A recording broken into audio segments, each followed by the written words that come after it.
This is the Gorge podcast with Ben and Sara. Each episode we gorge ourselves on overanalyzing a game or game-related topic. This week we're gorging ourselves on... Sean Murray shouldn't have lied about multiplayer. on hype Backlash. Oh, the hype Backlash was intense, was it not?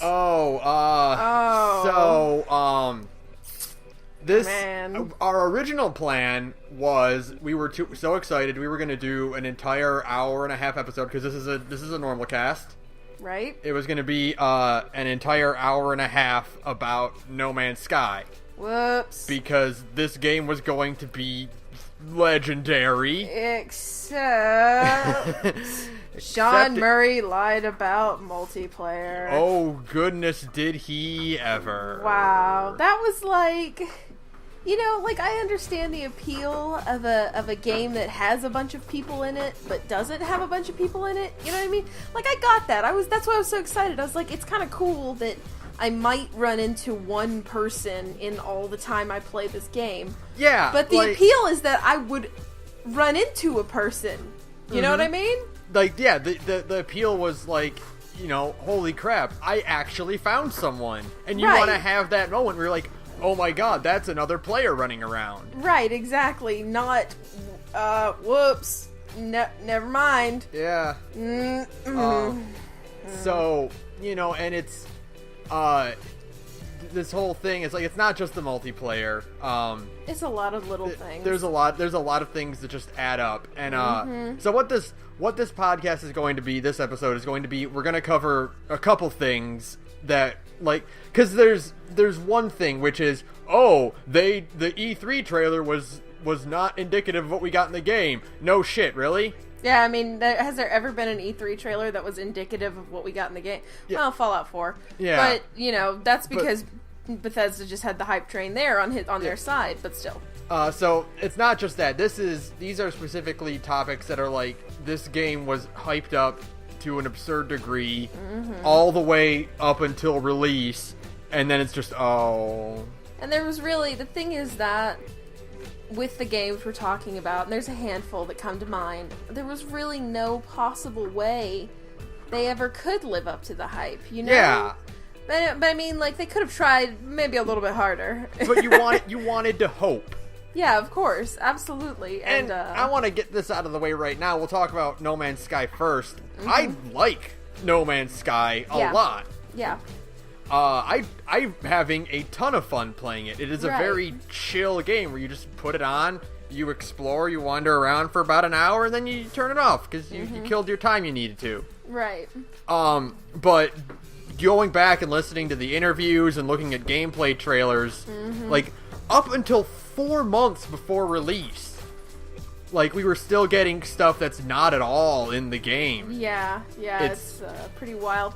Now, I didn't follow No Man's Sky as closely as you did, mostly because I'm pretty out of the loop when it comes to, like, current gaming news, and I guess that's weird because this is a video game podcast, but I'm getting better. But I have been really out of the loop with gaming stuff, but I do know, like, the multiplayer thing was promised. I guess I heard there was going to be a base building aspect that I was kind of excited about, because, you know, me and base building in Fallout 4. Yeah. Shushy! Sorry, the my base dog. Building, to be fair, base building is coming. They're putting out a patch that will include that eventually, but it should have been in the base game. It should have been in the base game. Because that was, you know, it was kind of a thing, because it, like, right now, with the way I understand No Man's Sky, and I haven't played it, so I'm not going to be too hypercritical of it, because I've never played it. But the way I understand No Man's Sky now is you basically kind of walk around and never really leave a mark on anything. Yeah, it's really, like, there's no way, I mean, you can name objects and plants and animals and stuff, but, like, yeah, there's no way to be, like, really carve out a place for yourself. Yeah, exactly, and, I mean, that's kind of like, if No Man's Sky was cheaper, I would have bought it. But yeah. I couldn't bring myself, the more I heard about it, and I was excited, and the more I heard about it, the more I was like, well, I can't justify, for one, I have limited funds. I can't spend, what is it, if I had bought it and not Human Revolution, Mankind Divided. That's $120. Yeah. $130 on video games in a month. So I couldn't really justify spending $130 in video games in 1 month if one of those games was going to be gamble. A gamble, yeah. If No Man's Sky had been $30, I would have bought it. Absolutely. Yeah, it's the biggest problem with this game, I think, is that the reason that it's on this list at all is that it is an indie game that got AAA game marketing. Yeah. And that they completely shot themselves in the foot with that. Yeah. Because this game doesn't deserve that. It's an indie game. The studio's like, what, 15 people? Yeah, it's Sean Murray and a handful of other people who used to work on Burnout Paradise or whatever. And don't get me wrong, like, for a team of, like, 10 to 15 people, this is an extraordinary game. Yeah, but absolutely. It's not what the marketing said it would be. And it's missing a lot of things that I think need it to have that appeal. It needs base building. It needs that idea of multiplayer, but not really multiplayer.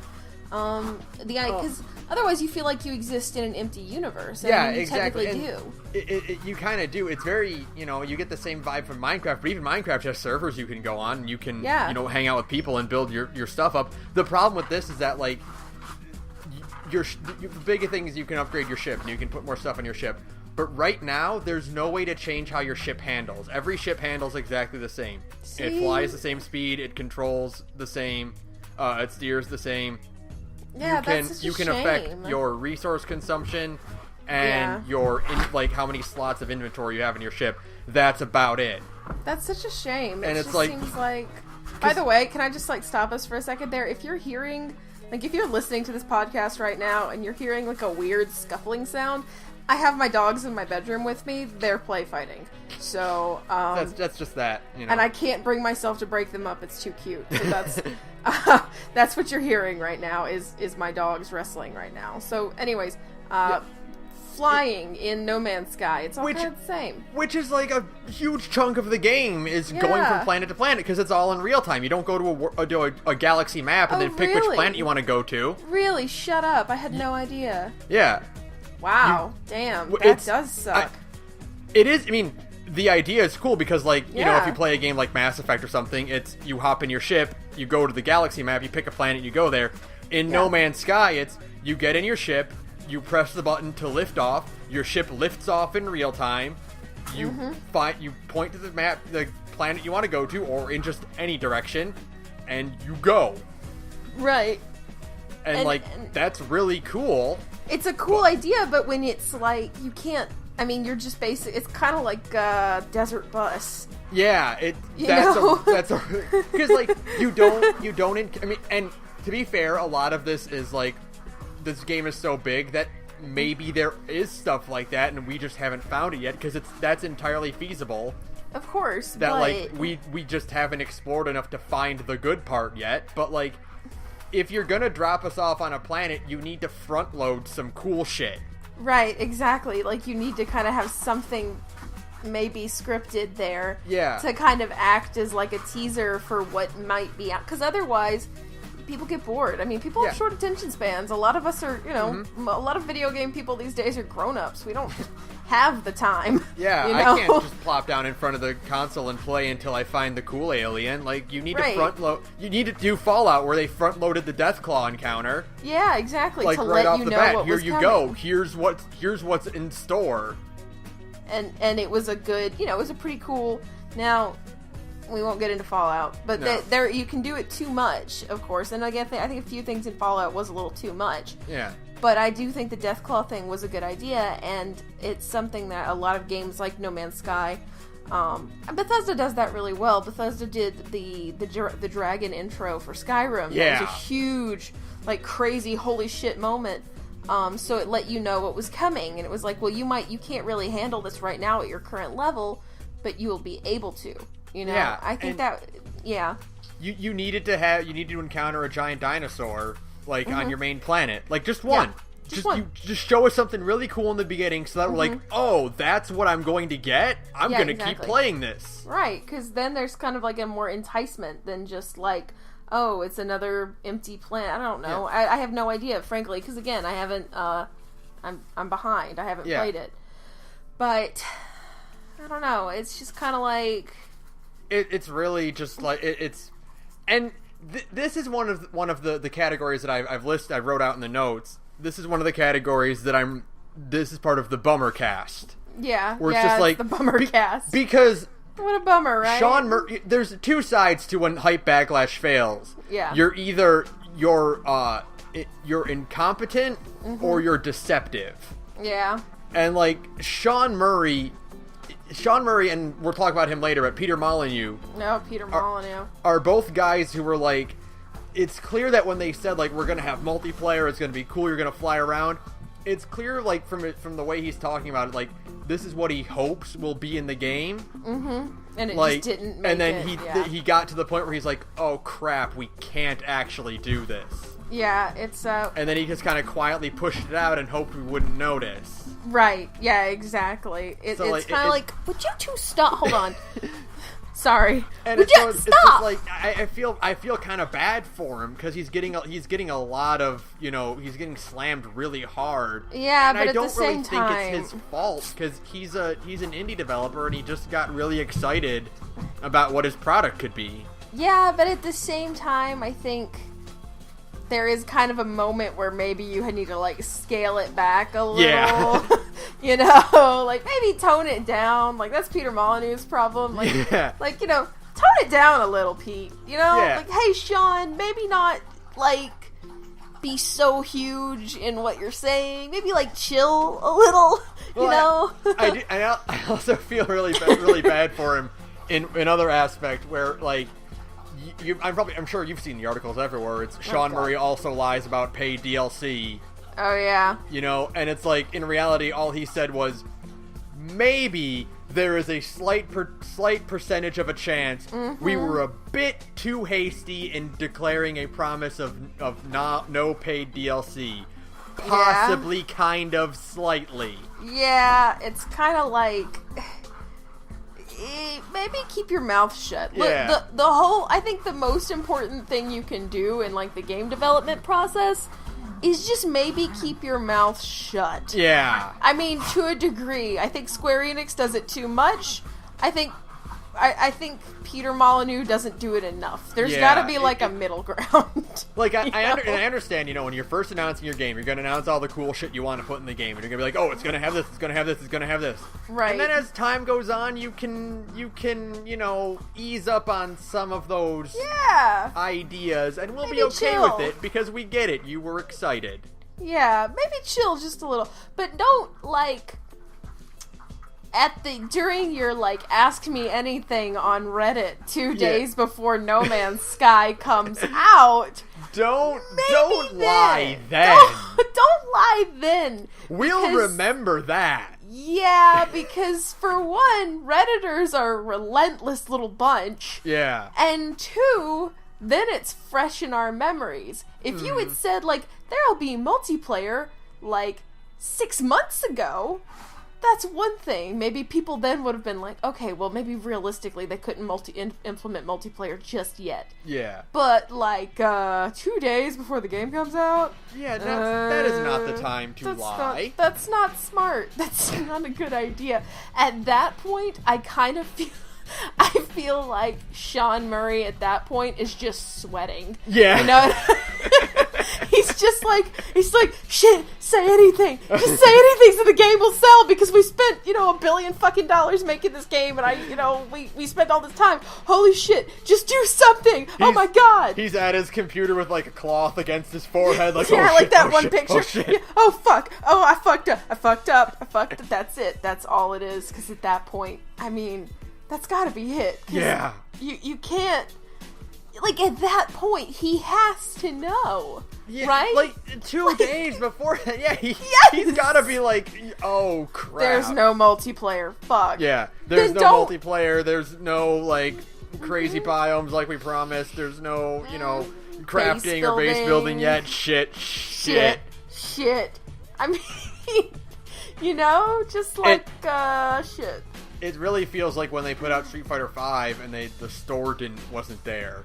Oh my god. Like the online store just wasn't there. Yeah. I think Capcom just forgot to put that, like, half that game out. They were just like, let's just put Street Fighter V out. And then they shipped a disc, and then somebody literally in, like, Japan, like, raised a hand and went, did we remember to put the game on the disc? And literally everybody in Capcom went, oh shit! And yeah, that's what happened. There's a Penny Arcade comic where they're like, they didn't put the arcade mode in Street Fighter. And then one of them goes, that's all I play. To me, the arcade mode is Street Fighter.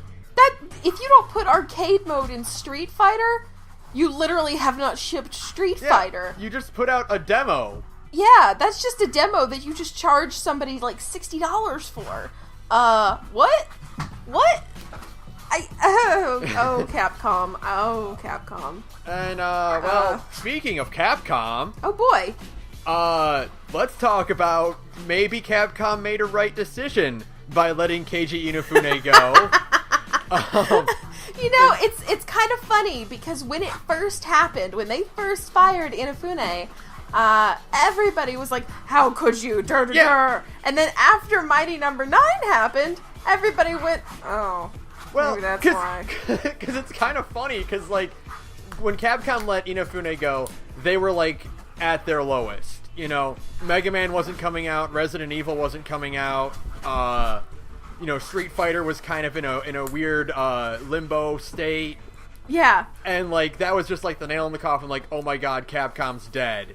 Capcom just died. They just fired Inafune. Yeah, you know? like, what are they gonna do now? And Nothing. Now Capcom's put out, like, the good parts of Street Fighter V. They're putting out Resident Evil 7. They're putting out Spirit of Justice. I know, they're on fire! They're pulling it back in a huge way, and Inafune is dead. Oh, and it's kind of like, what was Keiji Inafune holding Capcom back?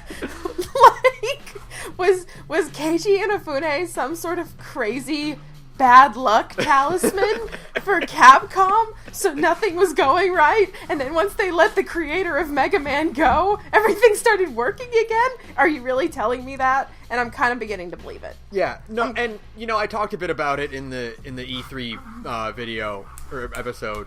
But, like, I didn't really go in depth in it because I knew that wasn't the time. But now's the fucking time. Let's fucking do it again. You know, the funny thing is, and I don't mean to make fun of you, but I kind of do, is that all of these games we're about to talk about, I haven't played. Yeah, I know. And you have. I put Fable on here because I know you have something to say about Fable. Yeah, but I liked Fable. But yeah, we'll get into that. We'll get that later. But, like, yeah, these are because. Your inability to buy games, it's like my saving grace, benefiting you. I know. I'm too cheap. Every game on, pretty much every game on this list is a game that I threw money down for ahead of time, and then got it and went, oh. So I want to tell an anecdote about Mighty Number 9. Ooh, go for it. I was on V when it first hit out. I was on V because I wanted to see some hate. Oh yeah, of course. And so I wrote a comment that I'm like, they're like, you know, people are like, I put down like $100 for this game. I put down $70 for this game. And I'm like, man, I put down $20 and that's not a lot, but my name is in those credits. And someone responded with, I never thought of it like that. I am so sorry, man. I am so sorry. Yeah, your name is in the credits of Mighty Number 9. My name is in those 8-hour credits. Oh my god. It's either 8 or 4 hours. What the fuck? That's really kind of a testament to, like, how many fools were suckered by Keiji Inafune. And I had a thought about that. And I don't know if I'd mentioned this in the episode or not, but I it's a thought, like, we'll do it now. Yeah, either way, like, when I put out, like, when I looked at, like, the list, like, the 8-hour credits video, I didn't watch it, but I saw, like, it's, you know, a fucking hours long credit sequence. Mm-hmm. My immediate thought was, oh, now my dogs are going nuts. See? I just slapped mine with a pillow because they were literally wrestling so hard they were knocking into my bed, and I was like, you have to stop. So my immediate thought when I saw that was, look at all these people who wanted this game to be good. Oh, that's so sad. And that was like a kind of a poignant thought, because when you buy a game, like just straight out buy a game. Oh yeah. You kind of have like a general idea of, because it's out by that point. Right. You know, and you know that like, okay, this is basically what it's got. Either it just came out, or like there's a recent trailer or whatever. You're like, you kind of have an inkling of what you're getting into. Right, yeah, of course. During the initial Kickstarter for Mighty Number 9, we just had hopes and dreams and promises. That's kind of like, man, is Kickstarter not a bizarre concept for like video game making, where it's like, we're just gonna throw money at a person and just hope something happens, basically. And the bad and good part about it is that sometimes, Shovel Knight, it pays the fuck off. Shovel Knight. And, like, Shovel Knight and Shantae. Yeah. And, like, just, like, tons of games are coming out. Double Fine has been, I mean, Double Fine did pretty good. Double Fine's Kickstarter was great. Like, they're putting out games and, like, they're keeping their promises, and it's just like, shit, this system works. And then you get stuff like Mighty Number 9, and you're like, oh, it doesn't work after all. Never mind. But, like, and Mighty Number 9 is such a perfect contrast to this. Or not Mighty Number 9, Shovel Knight is a perfect contrast to Mighty Number 9. Right. Because it's two of the games that are Mega Man inspired, you know, works. Of like, you can clearly see the references, you can clearly see the inspiration for it. And Shovel Knight is a small team of diehard fans who put in the effort, put in the time, and pumped out one of the best 3DS games of all time. And I know it's on every other console, but to me it's a 3DS game because that feels the most natural to play it on. Right. Like, it got to the point where Shovel Knight has an amiibo. It is the first indie title to get an amiibo. Shut up, I did not know that. Huh. He's on my shelf right now. I'm looking right at him. That's pretty dope, actually. And this is kind of like the other side of the coin, where I don't buy video games because I'm literally the cheapest person in the entire universe. I miss out on like good things like this because I haven't played Shovel Knight either, and I need to. But I also don't own a 3DS. Yeah, but you're because gonna get I'm a really cheap Spirit of Justice. So yeah, I am, son. So you can pick it up then. Hell yeah, I am. But yeah. So, and you know, it is a fantastic game, and I highly recommend it to anyone who likes old school platformers, anything from the 8-bit to 16-bit era. You know, your Mario, Mega Man, your Sonic, and all that. Like, it draws inspiration from all those. It's great. And then on the other side, you have Mighty Number 9, which is just so bland and uninspired and boring and poorly. Ugly. It's ugly. It really does look like. And I made a tweet recently. I'm like, I want to see more retro games in like PS1 N64 style. You fucked up. No, and to me there's a difference, because right. I would love a game that looks like Final Fantasy VII or Final Fantasy IX. Oh, please. You know, pre-rendered background, like right. Resident Evil, like pre-rendered backgrounds, low poly models, but like it has that charm to it. Mighty Number 9 looks like a bad PS1 game. Yeah, it does. It looks. And see, here's the thing that boggles me. I wasn't keeping up with Mighty Number 9 too much, but I swear to God, I remember in the back of my head somewhere seeing like what looked like a gameplay trailer that looked like it had like hand animated sprites, and it was like a 2D game. Well, there were the initial screenshot, like the initial like mock-up art. Right. Were 2D, you know, hand-drawn, like, sprites. Right, like, you would get, like, Rain Man Origins or Rain Man Legends. You've seen those, right? Yeah, of course. Yeah, like that. And that is Deceptive Point, like, point 1, where it's, like, that would have been amazing. Like, if it looked like that, this game would have been way better just right off the bat. Right, exactly. I mean, just because... And... Mighty Number 9 is also in the same lines as stuff like Yooka-Laylee and especially Bloodstained. Mm-hmm. In fact, Bloodstained is another perfect comparison because it's two developers who basically created a franchise, right? Like created a whole genre of game, and here is their off-brand version because they're not allowed to make real ones anymore. Right, yeah. And the Bloodstained gameplay trailers we've seen and the gameplay footage and like test footage look fucking beautiful. Right, yeah. Because it's 3D models, but they're animated to look like sprites. Yeah, they do. Holy shit, and right? if Mighty Number 9 had done that, it would have been, even just by looks alone, it would have really helped out a lot. Because at least it would have been visually impressive. Yeah, it wouldn't be so bland. Like, Yeah. the way it looks now is just awful. It's just so, it's completely dull and uninspired and boring. There are, and I'm going to link this video in the description because I think everyone should see this game. There are Mega Man fan projects that look and play way better. Mega Man X Corrupted is a video, there's an 8-minute video of a level. I've watched it like a bazillion times because I'm just like, I want to play this game. Right, yeah, and it's just not, I mean, to me, the fact that Mighty Number 9 looks the way it does, and by the way it does, I mean awful. Yeah. And the fact that its gameplay is just so derivative. Everything I've seen of it is just like, oh, it's Mega Man X, and that's kind of it. It's not even Mega Man X, because like the only cool thing about it that sets it apart is that he can dash infinitely. Like you can just keep dashing. Like there's no cooldown period for it, which is kind of cool, but like it's not.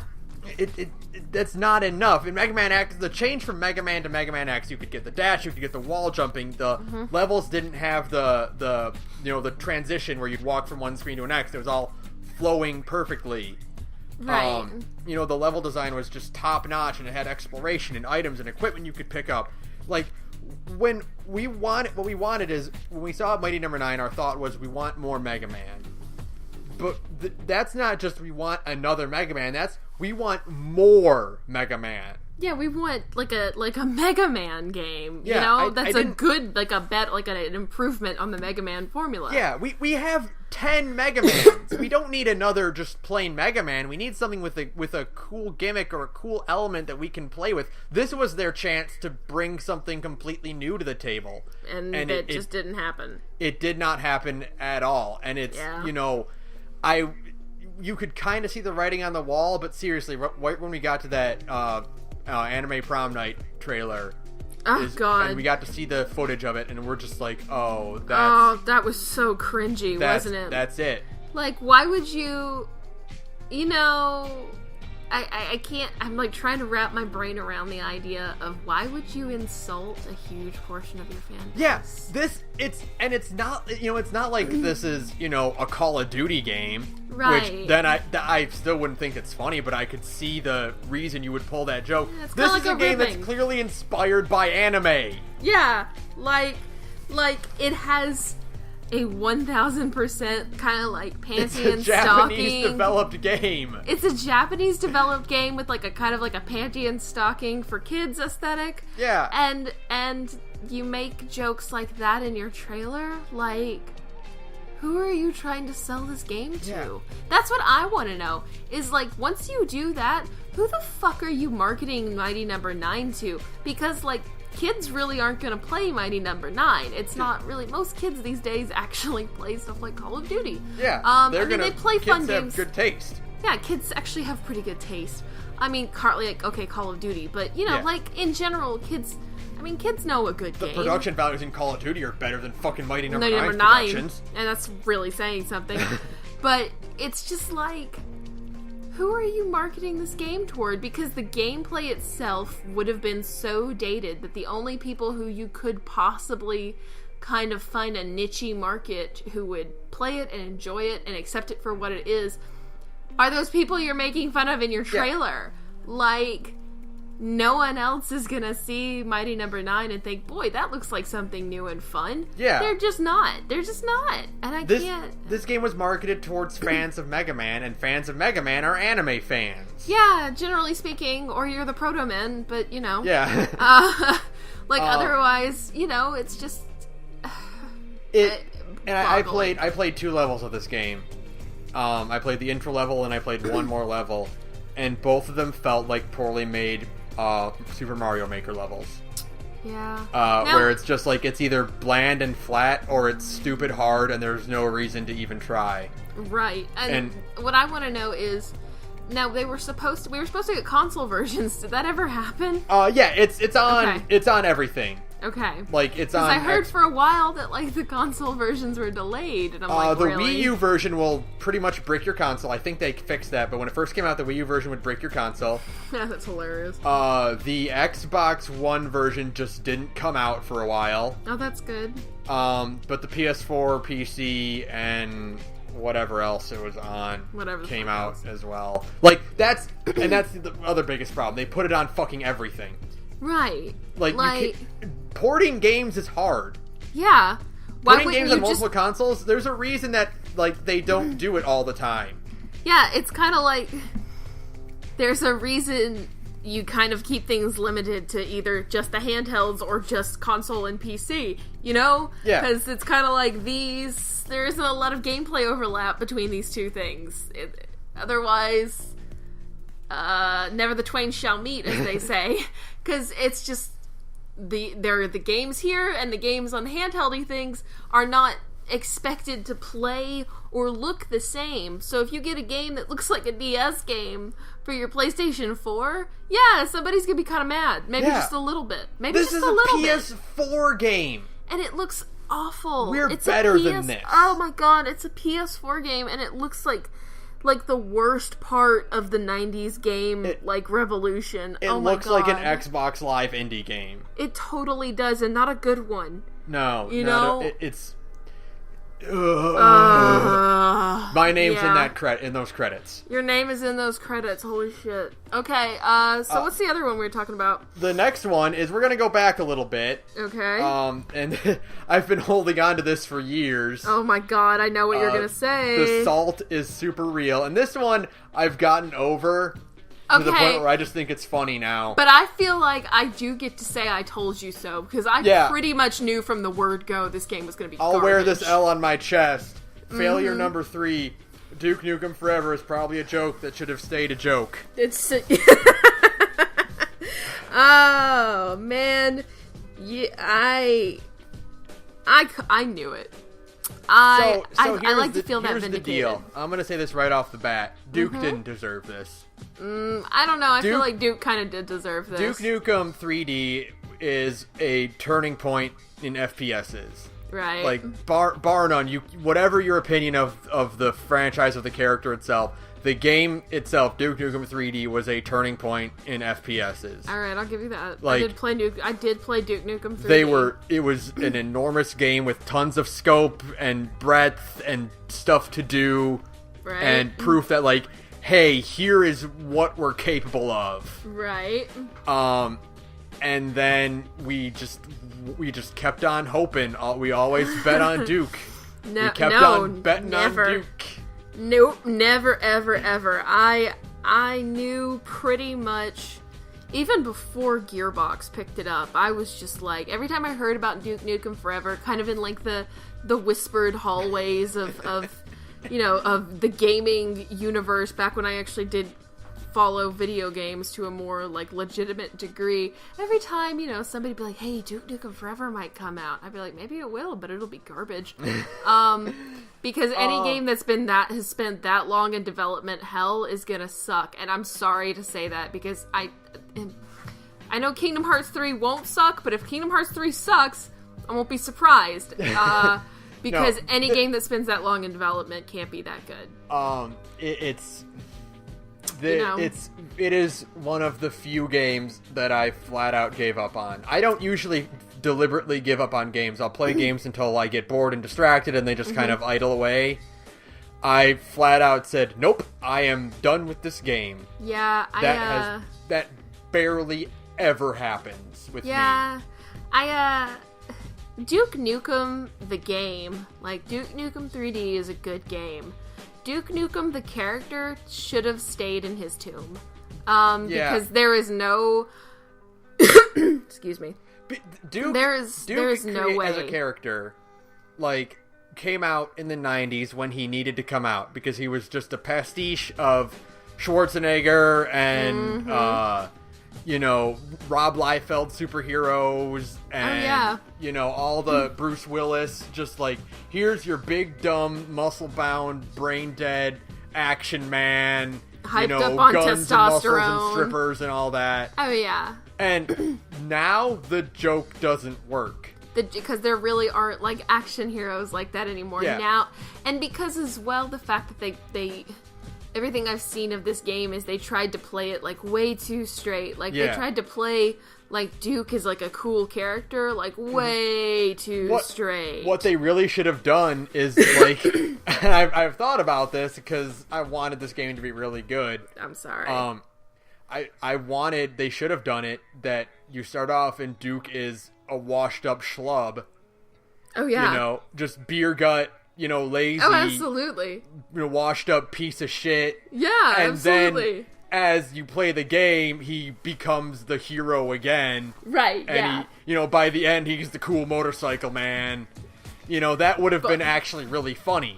Right, but as it stands, like, Duke Nukem, the character, is so outdated. As it stands, they tried to play him off as if he's been cool and relevant the entire time. And he wasn't even really that cool and relevant when the games first came out. Yeah. Like, even then, he wasn't cool. He was like a parody character, you know? Yeah, like, they really tried to, like, play him off as, like, Duke has always been there for you, man, and he's always been the cool, tough guy that you love Duke, don't you? He's the coolest.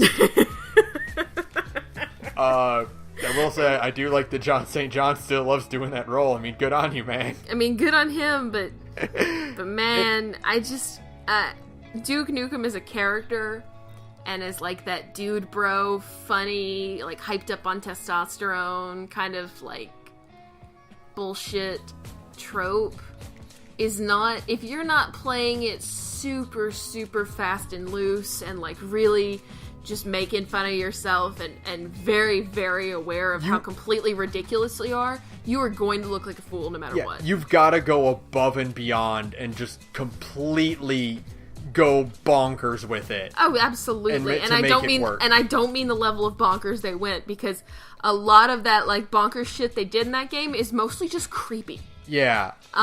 So like it's and even to that point, like, it's just not fun. It's just not funny. It's really like it controls like garbage. Oh, it's basically like Halo bullshit, right? Because like you can only hold 2 guns. There's a point in the game where like Duke like is with like the army, like, and he's wandering around like there's like a little army outpost, and you can see like trucks with equipment and gear on them, and you walk by a truck and they've got the green Spartan armor in it, right? And Duke goes, armor is for pussies. And I'm like, dude, you have regenerating health and 2 weapons. Like, you are Halo.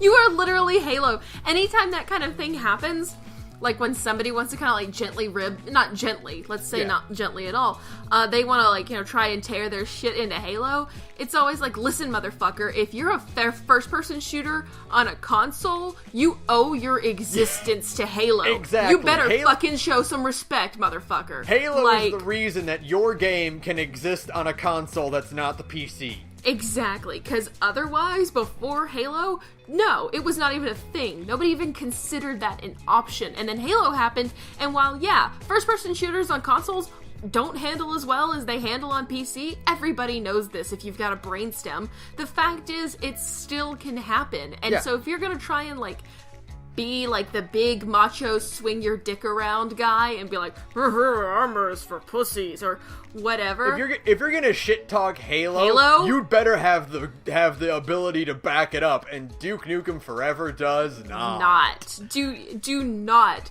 shit talk Halo Combat Evolved, because I guarantee you that game is 1 billion fucking years old and it's still better than Duke Nukem Forever without even trying. Like, and Halo Combat Evolved has one of those boring goddamn levels in the history of everything in the form of the library, and it still manages to be better than Duke Nukem Forever.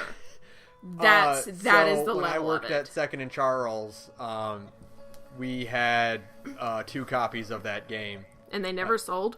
They were $2.99.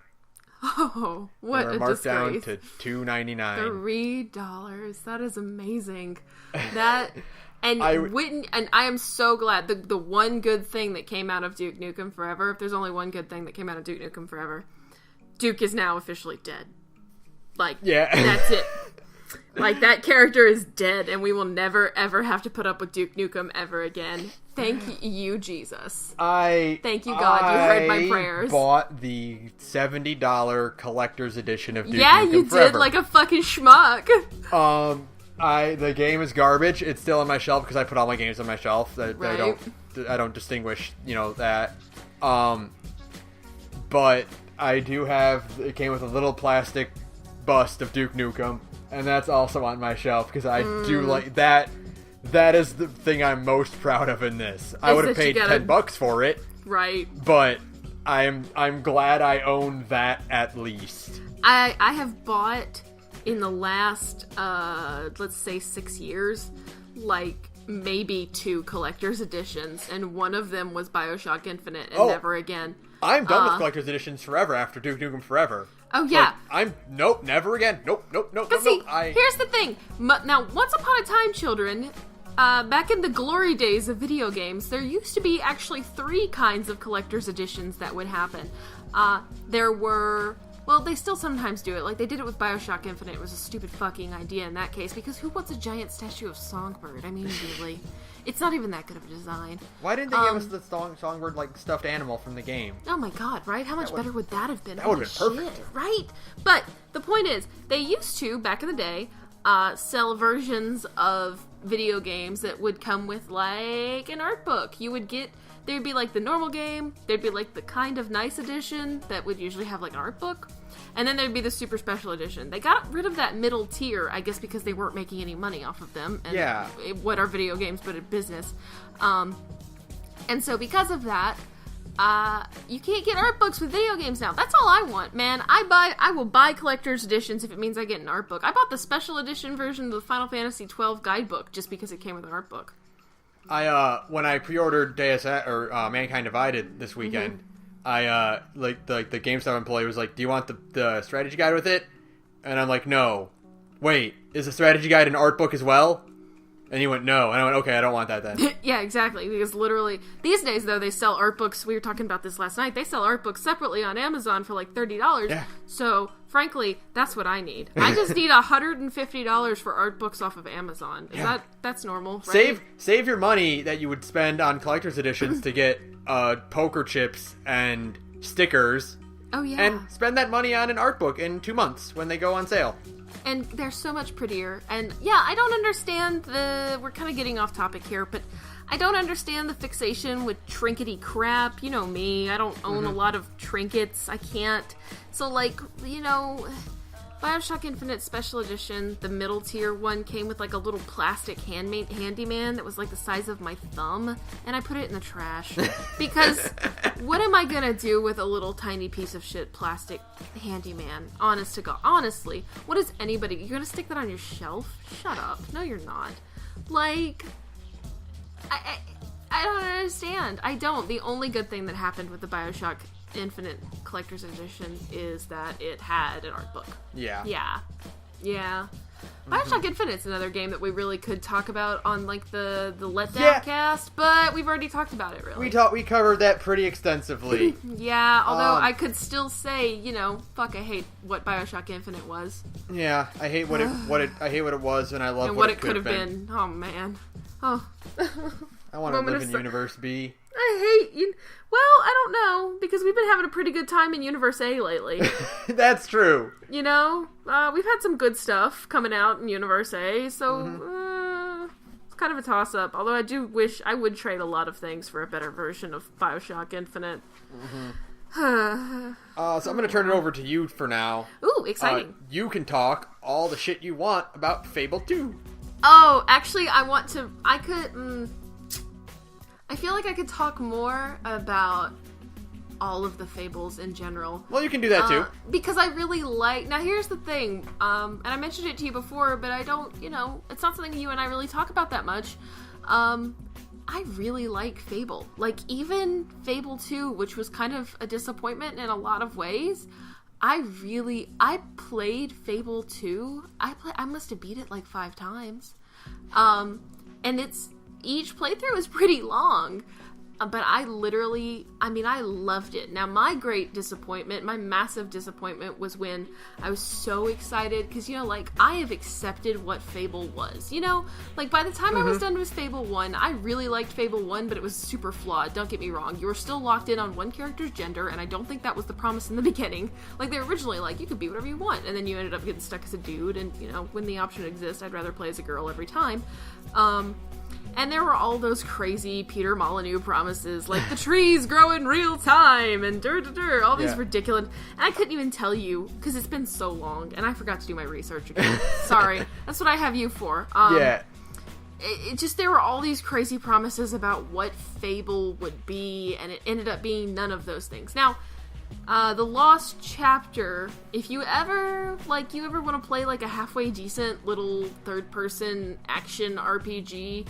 Like, if you just want to kill some time, you really cannot go wrong with Fable: The Lost Chapters for the original Xbox. Because it was basically the original Fable with a bunch of extra stuff and an epilogue, or, like, some extra chapters and stuff that kind of built onto the story more and helped connect it in some ways to Fable 2. And it's a pretty solid little game. It's actually pretty fun. And then, like, Fable 2 was kind of the same way. Because, like, by the time Fable 2 came out, I had accepted what Fable was. It was never going to be as good as what Peter Molyneux said it would be. By that point, you're just like, okay, well, he's not going to make the he's not going to keep his promises, so we'll have to take everything he says with a grain of salt. Yeah, at that point, basically what I was saying in my head was, whatever Peter Molyneux says it will be, take it and then scale it back by, like, a factor of 10, and that's what it'll actually be. And then that way you're never too disappointed. Like, so Fable 2 had a lot of things in it that, honest to God, probably explain why I'm so fucking addicted to Fallout 4. It had like a land management system. You could customize the inside of houses that you bought. I mean, it wasn't like placing furniture like Fallout 4, but, there was little things like that. You could be, like, a complete asshole by, like, driving up the cost of people's rent and stuff, like, little things like that. You could be, like, a slumlord, basically. And then, so you could own, like, all of Albion after a certain point. You could just own all of the land in the kingdom. It was pretty fun, actually. And stuff like that. And, it played fun. You could finally pick your gender. They had a few fun things that kind of were a holdover from the original Fable. That what you ate actually determined the kind of body your character had, which was kind of... neat, at least. It was neat. It was, kind of ham-handedly, handled. Because, if you wanted to have a skinny character, you basically had to keep celery in your in your inventory at all times. But it was a cool concept. So your character's, like, weight would fluctuate and stuff like that. And they really did keep their promise of, like, the more evil you are, the more good you are, the more your character's physical appearance will change. And it was kind of like, it felt like BioWare saw that for Mass Effect 2, and they're like, let's use that. But not as much fun, because in Fable, like, you grew, like, demon horns, and you got, like, a holy halo if you were super good, like, all kinds of fun things like that. And it was actually, like, in retrospect, like, the more and more I talk about Fable 2, I'm like, shit, I want to go play Fable 2 right now. I'm sitting here, like, talking about it to you, and I'm like, holy shit, I want to go play Fable 2 right now. But this brings us to Fable 3. Oh, Fable 3. Oh, Fable 3. How you fucked up. Fable 3 was going to be, like, my ultimate guilty pleasure video game. I was so ready for it because it kind of was, it was Albion it was a few hundred years after 2, and it was going to have the Industrial Revolution setting, and kind of like Dishonored, but not nearly as well done. Yeah. So it was going to have all this good stuff, and I was hearing about it, and I was so ready for it, and you start out as, like, this character who's, like, I actually didn't play it because of everything I heard, but I know, because, again, I'm cheap. Mm-hmm. But it's like you play this character, you're a noble, your sister or your brother, one or the other, kills another one of your siblings, and you're like, yeah, let's go on this quest for revenge, like always. And you do all this stuff, and there's this kind of alluded to darkness coming at the end of the game, and you build your army, and you build your towns, and you do all this stuff, and da-da-da-da-da, and you become king, and you're ready to face this army, and, take on the second half of the game, and the game ended. Yep, I remember hearing about that. And the game ended, and you were like, what? Like, they just skipped half of the content. It's like Street Fighter 5. They forgot half the fucking video game. Like, to this day, I've never played it. I could not bring myself. I bought it used, and I had it in my house for a while, and I put it in my system even, and I was gonna play it, and I was just like, I knew how it was gonna end, and I'm like, I can't do it. I cannot do it. Plus, the rude motherfucker from Fable 2 never gets his, that asshole. So there's like, okay, so in Fable 2, the whole idea is that there are four like special heroes, and heroes in this world are like a legitimate thing. Like, they're not just like superheroes or, you know, heroes like a knight who can go out and do things. If you're a hero, you have special abilities from when you were born, right? It's kind of cool. Right. Okay. It's almost like a second like aspect of humanity, like mutants, I guess. Right, okay. All right. So when you're born, you're a hero, you get all this cool stuff, and the idea was there'd be 4 heroes, and they'd all band together to beat the bad guy, who, I don't even remember who it was at this point. I played that game a million times, and I don't actually remember much about the plot. So you'd all band together, and so there was, like, the cool, like, mage guy, and he was, like, he had, like, dreadlocks, he was, like, a total badass. And then the warrior chick was a badass. She was super tall and beefy. Like, she was really cool for kind of groundbreaking, like, character design at the time, because she was huge and muscular and dur-dur-dur. And then there was the asshole, who was, like, the agility character. And he was the rudest, worst piece of shit motherfucker character in the game. He backstabs you, and not at any point in fucking Fable 2 does he get his Reaver? His name was Reaver. I feel like his name... Maybe. Do we have another Reaper that's just an asshole? No, not Reaper. Reaver. Reaver, okay. Yeah, with a V. R-E-A-V-E-R. Reaver? I think that was his name. Anyways, total fucking asshole who betrays you, and you're like, you piece of shit! And he never gets his. And I was like, okay, at the very least in Fable 3, this motherfucker will get his. Wrong, asshole, because he's immortal for some fucking reason. I don't remember why. Oh, so he's in Fable 3, though? Yeah, he's in Fable 3, and he's like that rich douchebag industrialist character, right? Mm-hmm. And he like, uses child labor in his factories and stuff like that. Do you fucking think Reaver got his? No, he probably didn't, because they probably cut that part of the game out. No, they did. Yeah, they forgot that fucking part of the game, too, Peter Molyneux. You know? You piece of shit. I just... So yeah, what I'm saying is Peter not only ruined my life by making a bad installment of an already, like, mediocre game franchise. It was basically he ruined my guilty pleasure game franchise, and that's almost worse than ruining my favorite game franchise. Like Tales of Exillia 2, right? Yeah. Like, I hate Tales of Exillia 2, but I'll keep playing it, you know? Mm-hmm. Because it's fun, kinda. But it retroactively fucked up Tales of Exillia just by its existence. Yeah. Kind of like Mass Effect 3. But you can kind of accept it because at least the first one is like, the predecessors are genuinely good. They're genuinely good. But then you fuck up what is my guilty pleasure franchise? The one that, you know is bad, but you can't stay away from, and then you just make it bad. You love it because it's not even bad. It's just kind of okay. It has some cool concepts, but it kind of plays shitty. But for some crazy reason, your stupid ape brain just latches onto it, and you're like, yes, this is the shitty game franchise that I will love with all my heart and soul. You know? And then they managed to screw it up anyways. They managed to... You didn't have to fuck with the formula.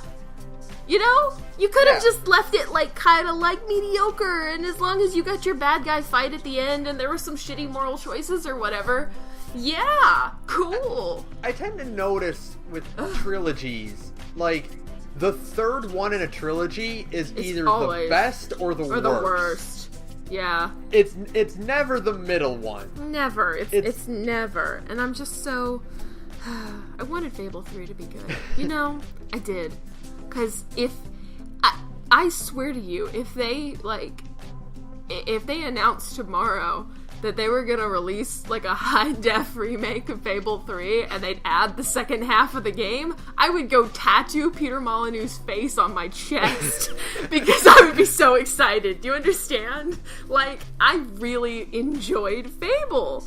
And having Fable 3 be, like, worse than mediocre was such a like stab to the heart, you know, because like even if Fable 3 played exactly the same way as 1 and 2, and that was very likely because there is not a lot of variation between 1 and 2's gameplay, even if it had been the exact same game, like the fact that you don't really get that kind of, like, Fable 2 had such cool little concepts, you know? Yeah. That, okay, it wasn't good, but they were there and they were implemented and you enjoyed them. There's a part in Fable 2 where you have to, like, infiltrate this, like, mage tower thing to get the cool mage dude out of prison, but you end up being there for, like, 12 years.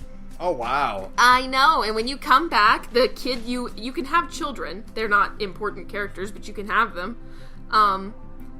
The kid you had is grown up, stuff like that. Little things like that. So, like, it's cool ideas that maybe had, like, poor implementation, but you still enjoyed them, you know? Like, and then, like in reality, like, we say it's viable and every guy wants to be this, but, like, Peter Molyneux should just be an ideas guy. He really should. He really should, because when I say the ideas that were in Fable 2, they sound pretty good, right? You know, yeah. like your weight fluctuates on how you eat, and your appearance goes from either super angelic to super demonic depending on the moral choices you make. There's a 12-year time skip. All these cool little things that ultimately, you know, we're just kind of stuck in an okay game. Yeah. And so, I don't know. I just really wanted Fable 3 to be good. I'm really heartbroken that it's not. It really all boils down to just the fact that, like, you can't trust trailers anymore. You can't. I don't. Back in the day, before the era of the internet, when bullshit. a trailer, back in the old days, when I was your age, in the before times, in the dark period before the internet, when a trailer was pushed and it got to be on TV because that's where you watch trailers, right? Like, it had to be what you saw. Be good because right. This was your one chance to put out what your game is going to be like. Mm-hmm. And I'm not saying, because we've had some fucking amazing trailers lately, and I'm not saying that, but like it's gotten easier to hype up a game without having anything to show for it. Ubisoft. Yeah, and I mean, we didn't even talk about anything that Ubisoft's been putting out, the drastic drops from, because we knew that was really coming, especially with stuff like with Watch Dogs and, you know, Far Cry and all that. Like, we knew that was coming because we saw the later gameplay trailers. Yeah, so that's why we didn't mention those, but they are along those same lines. And because, like, there isn't that kind of, like, mythic level of hype around it the way there was around, like, Mighty Number 9 and Duke Nukem Forever and Fable, the original Fable. Like, Ubisoft games you almost kind of accept in your heart. You're like, oh, okay, well, they're just gonna be not as great as they make them look, but I still enjoy Far Cry. And even stuff like crap, what they just put out. Oh god, I don't know anymore. The Division? The Division. Even the Division, like, we weren't like, this is going to change everything. We were just like, oh, that looks like a pretty cool game that I'll be interested to play in when it comes out. And then if it wasn't multiplayer, and then, you know, it turned out to be multiplayer exclusive and crap. So stuff like No Man's Sky and Mighty Number 9 and Duke Nukem Forever were supposed to change the game in their own way. Like, No Man's Sky was supposed to be like, here's the next step in open world gaming.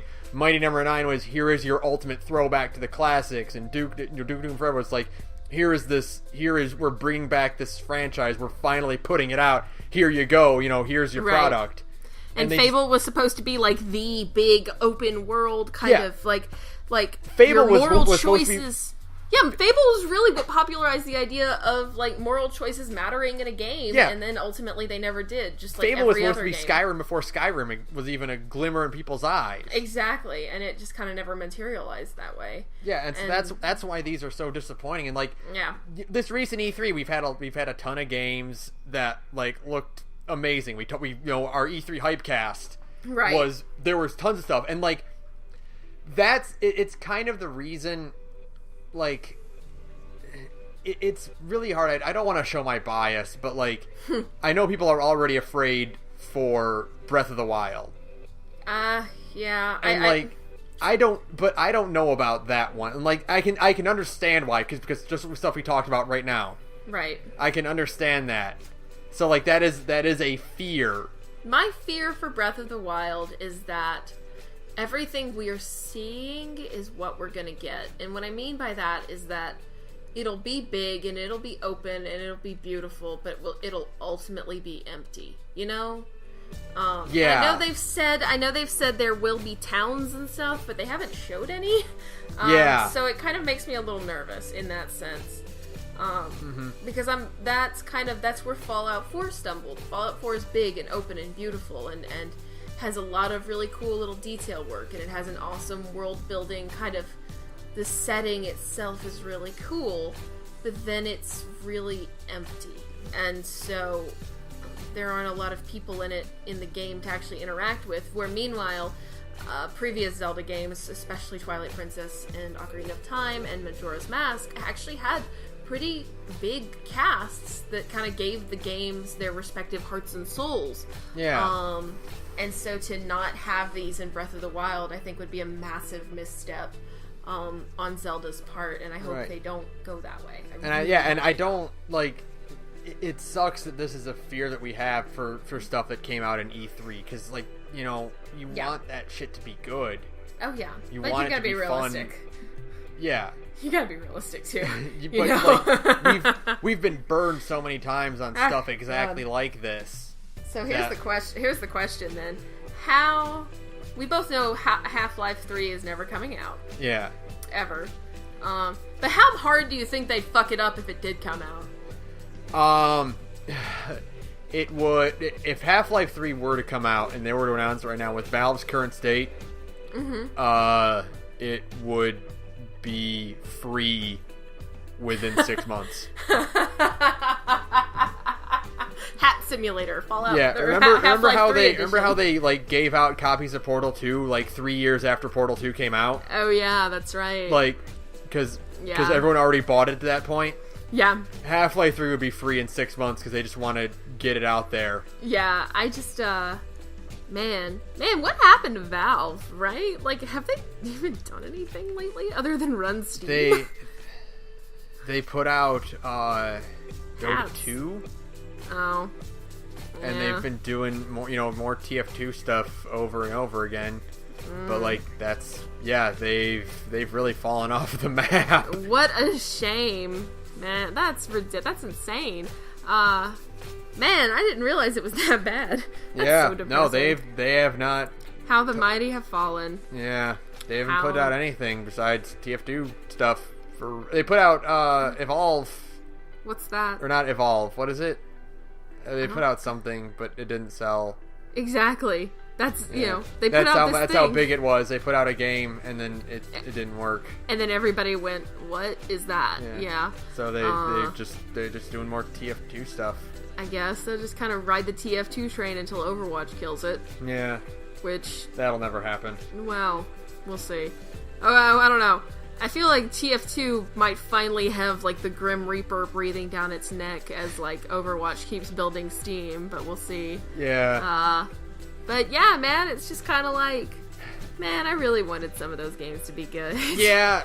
You know, that's kind of like the problem with it, isn't it? Is that, like, it happened with, like, Final Fantasy 13, which was a complete cluster. Yeah, you wanted that to be, because it's Final Fantasy, that's going to be good, right? No.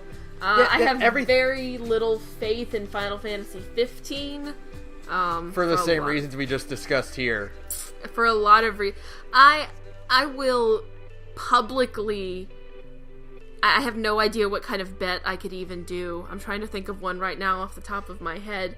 I will publicly declare my love for Final Fantasy VIII. I'll play Final Fantasy VIII again if... Yeah, there we go. If Final Fantasy 15 manages to be as open world as they say it is, I'll fucking play Final Fantasy 8 again. I'll play Final... No, scratch that.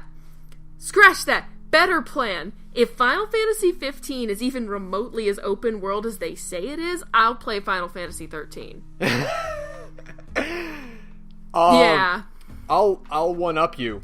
Oh, good. What is it? We will let's play Final Fantasy 13. Oh my if God. Final Fantasy 15 actually meets the requirements and is as big as it is. And that is, that means, like, not just that it has a bunch of cool towns and stuff, but that, like, the route between those two towns is not a bunch of fucking hallways. Yeah.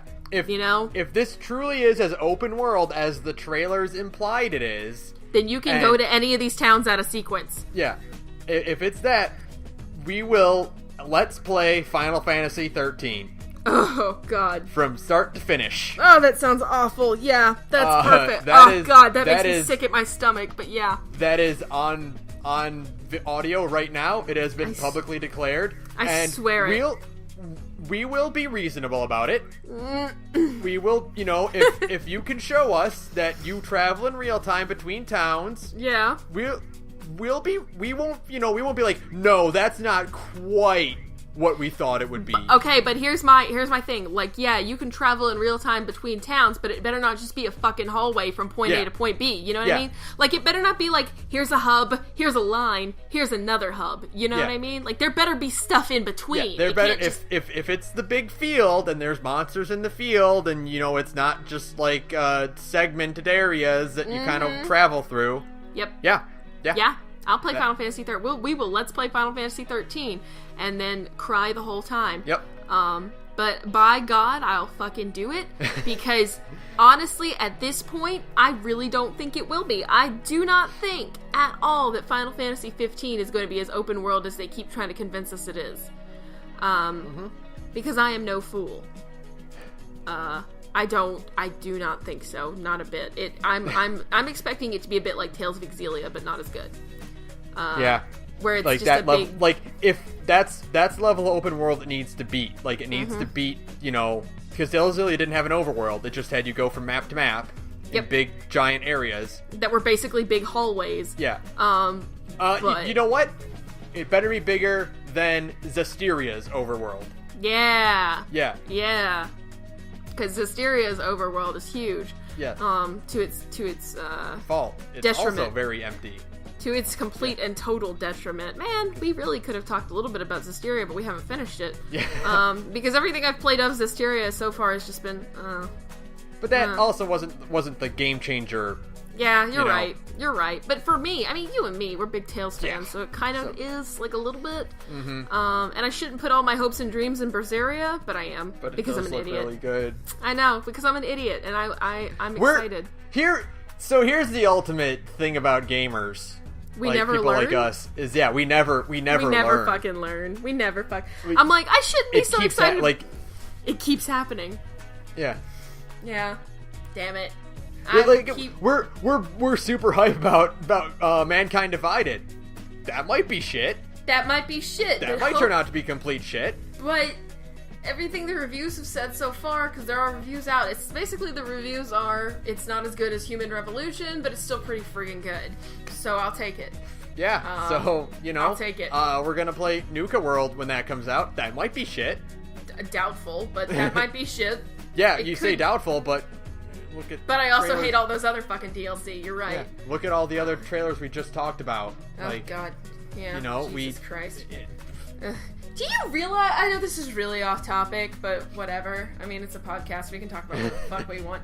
Do you realize that Nuka World is going to be the last piece of Fallout 4, the last piece of Fallout content we're going to get for years? Yeah, that's going to be it. Like, official Fallout content will end at Nuka World until Fallout 5 comes out. Oh God. I'm just depressing myself more.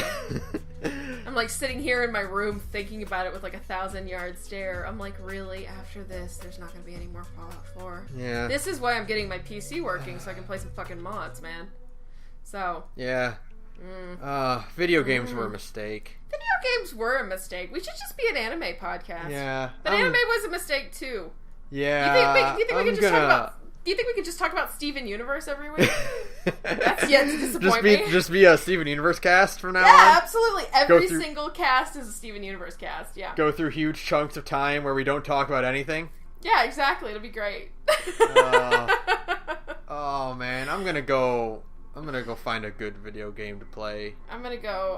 Before we got on this podcast, I was playing Far Harbor, and I was like, man, this is why I like Fallout. This is why I like video games. Do I play anything other than Fallout? No, not really. No. But hey, Mankind Divided comes out tomorrow, so yeah. that'll change. Hopefully that'll meet up expectations. Don't fucking let me down, Eidos Montreal. I believe in you. I didn't even wait, no, I'm not even going to talk about that because that's what the podcast for Mankind Divided is even about next week. So that's what we're talking about. Is that what we're talking about? No, next time is Abyss. Is it? Okay. Yes, and then Mankind Divided. Okay. No, and then Nukem World, and then Mankind Divided.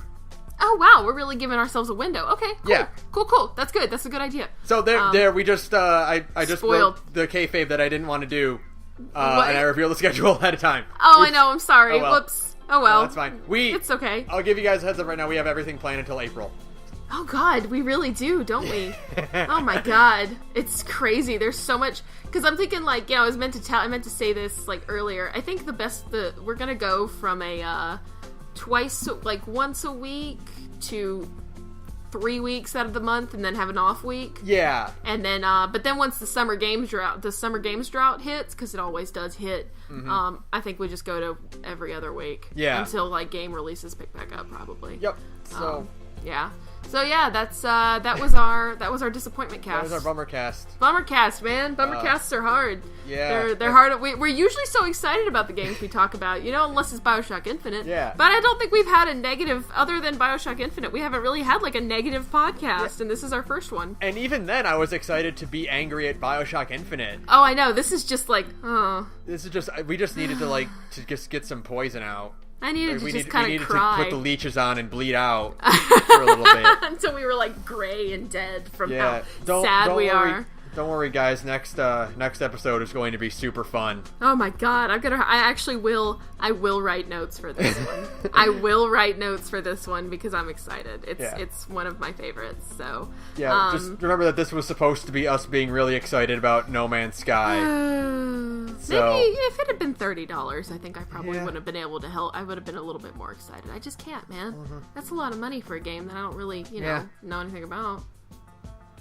You know? All right. Cheap. Well, I'm cheap. That's the moral of the story. I'm cheap, guys. If you want to complain about video games that bummed you out, you can go ahead and email us at thegorgepodcast@gmail.com. Or you can send us a tweet of games that you hate at The Gorge Podcast. Special thanks to Broke for Free for our background music. That's it. We'll be back next week. Fuck Dima? Yeah, fuck Dima. Fuck Dima. Good night, everyone. Night.